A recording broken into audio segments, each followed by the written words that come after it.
Assalamualaikum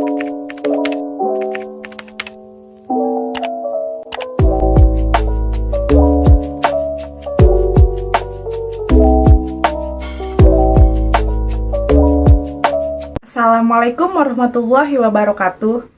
Puji syukur kita panjatkan kehadirat Allah Subhanahu wa Ta'ala yang telah memberikan rahmat serta karunia-Nya sehingga saya dapat menyelesaikan tugas ini dengan tepat waktu. Perkenalkan, nama saya Ririn Ardila dari jurusan Sistem Informasi Sesi Malam kelas 20 S03. Di sini saya akan mempresentasikan tentang Bank Bukopin. Saya awali dengan sejarah Bank Bukopin. Bank Bukopin didirikan pada tanggal 10 Juli 1970. Sebelumnya, bank ini dikenal sebagai Bank Umum Koperasi Indonesia. Yang awalnya nama perusahaan tersebut ialah Bank Umum Koperasi Indonesia, lalu pada tanggal 1 Juli 1989, nama perusahaan tersebut resmi diganti menjadi Bank Bukopin. Selanjutnya, pada tanggal 1993, status perusahaan berubah menjadi perseroan terbatas. Nah, pada tanggal 1994, Bank Bukopin resmi meluncurkan logo baru dan disusul 3 tahun kemudian dengan slogan baru mereka, yaitu memahami dan memberi solusi. Bank Bukopin memfokuskan diri pada segmen UMKMK yang saat ini telah tumbuh dan berkembang masuk ke kelompok menengah di Indonesia melalui asetnya. Seiring dengan terbukanya kesempatan dan peningkatan kemampuan melayani kebutuhan masyarakat yang lebih luas, Bank Bukopin telah mengembangkan usahanya ke segmen komersial dan konsumer. Ketiga segmen ini merupakan pilar bisnis Bank Bukopin, dengan pelayanan konvensional maupun syariah yang didukung dengan sistem pengelolaan dana yang optimal, kehandalan teknologi informasi, kompetensi sumber daya manusia, dan praktik tata kelola perusahaan yang baik.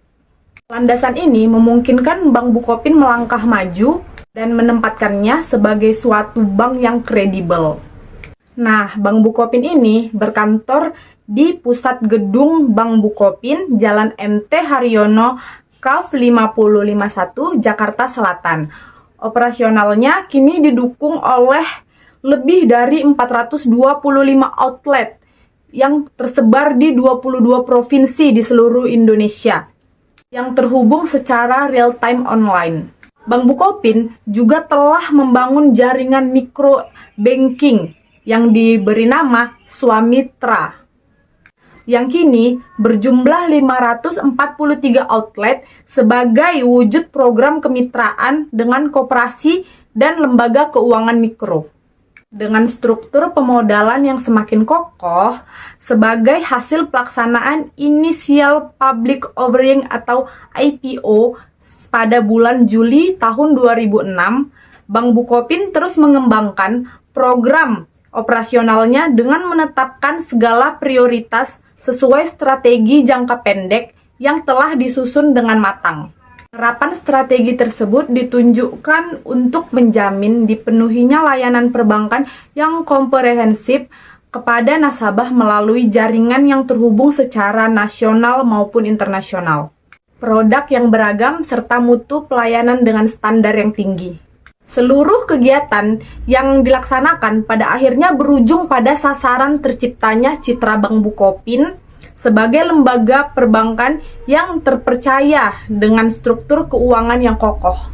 Keberhasilan untuk membangun kepercayaan tersebut akan mampu membuat Bank Bukopin tetap tumbuh memberi hasil terbaik secara berkelanjutan. Nah, pada tanggal 23 Februari tahun 2021, Bank Bukopin secara resmi berganti nama dan logo baru menjadi KB Bukopin. Dengan slogan baru yaitu Bersama Kita Bintang Finansialnya.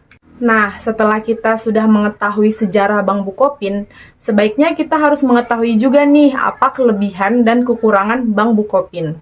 Kita membahas kelebihan Bank Bukopin dulu ya. Yang pertama, Bank Bukopin memiliki daya tawar pemasok yang tinggi. Yang kedua, daya tawar nasabah atau pembeli yang tinggi. Yang ketiga, pengawasan yang ketat. Yang keempat, teknologi multi protokol label switch atau MPLS dan kondisi keuangan dan modal yang kuat. Kelima, tabungan berjangka dengan potensi bagi hasil yang kompetitif. Yang keenam, sistem akad yang membuat konsumen merasa nyaman. Nah, setelah kita mengetahui nih kelebihan-kelebihan dari Bank Bukopin, kita juga harus membahas tentang kekurangan Bank Bukopin tersebut. Yang pertama, SDM masih rendah. Yang kedua, pemasaran kurang agresif dan cabang masih kurang di Indonesia. Yang ketiga, karena kasus korupsi di Indonesia ini besar angkanya, jadi banyak masyarakat yang takut menyimpan dana mereka di Bank Bukopin. Yang keempat, biaya administrasinya masih tergolong tinggi. Nah, kita telah membahas sejarah Bank Bukopin yang dari awal namanya ialah Bank Umum Koperasi Indonesia menjadi Bank Bukopin pada tahun berapa, kita sudah mengetahuinya. Dan juga kita telah membahas alamat kantor pusat Bank Bukopin di mana. Lalu kita sudah juga mengetahui berapa outlet yang tersebar di Indonesia. Lalu kita juga sudah membahas strategi agar Bank Bukopin ini menarik di kalangan masyarakat. Lalu kita juga sudah membahas tentang kelebihan dan kekurangan Bank Bukopin. Nah, saya rasa cukup itu yang dapat saya sampaikan. Assalamualaikum warahmatullahi wabarakatuh. Jika ada salah kata, salah informasi, atau yang kurang berkenan di hati kalian, mohon dikoreksi karena kita sama-sama belajar. Bye-bye.